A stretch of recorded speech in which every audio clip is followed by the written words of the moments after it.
প্রশ্ন হলো, কোনো জালিমের ফাঁসির রায় কিংবা মৃত্যুতে আনন্দ প্রকাশ বা মিষ্টি বিতরণ করার শরীয়ী বিধান কি? যদি কোনো ব্যক্তি জালিম হিসাবে প্রসিদ্ধ হয় এবং তার জুলুমে মানুষ অতিষ্ঠ থাকে, কিংবা কোনো ব্যক্তি যদি ইসলাম এবং মুসলমানদের খুব চিহ্নিত শত্রু হয়ে থাকে এবং তার মৃত্যু অথবা তার মৃত্যুর ঘোষণা, তার মৃত্যুদণ্ড, এই বিষয়গুলো সাধারণ মানুষের জন্য স্বস্তির কারণ হয়, সেই জায়গা থেকে আনন্দিত হওয়া, সেই জায়গা থেকে আল্লাহ শুকরিয়া আদায় করা, এটা মৌলিকভাবে কোনো খারাপ বিষয় নয়। এমনিতে একজন মানুষ ব্যক্তিগতভাবে তিনি অমুসলিম বা কাফির, কোনো মুসলমানদের জন্য তিনি কোনো ক্ষতির কারণ নয়। অথবা কোনো মানুষ ব্যক্তিগতভাবে হয়তো পাপিষ্ট মানুষ, কিন্তু তিনি মানুষের অতিষ্ঠের কারণ বা মানুষের প্রতি জুলুমের জন্য কুখ্যাতি আছে, এরকম কোনো মানুষ নয়। এরকম মানুষের মৃত্যুতে একজন মুসলমান হিসেবে আমার আনন্দিত হব না, বরং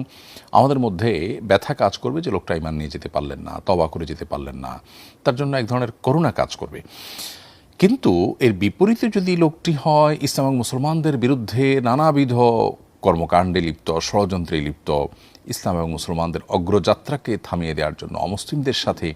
হাত মেলানো বা তাদের ক্রীড়ানকে পরিণত হওয়া মানুষ, কিংবা আপনার কারোর জুলুমে যদি কেউ অতিষ্ঠ হয়ে যায়, তখন সেক্ষেত্রে তার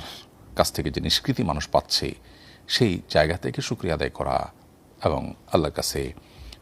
এই জন্য শুকরগুজার হওয়া, আনন্দ প্রকাশ করা, এগুলো মৌলিকভাবে কোনো নিষিদ্ধ বিষয় নয়। ইসলামের ইতিহাসে এরকম বহু জালিমের মৃত্যুতে বা তাদের পতনে আল্লাহর অনেক নেককার বান্দারা আল্লাহ শুকরিয়া জানিয়েছেন।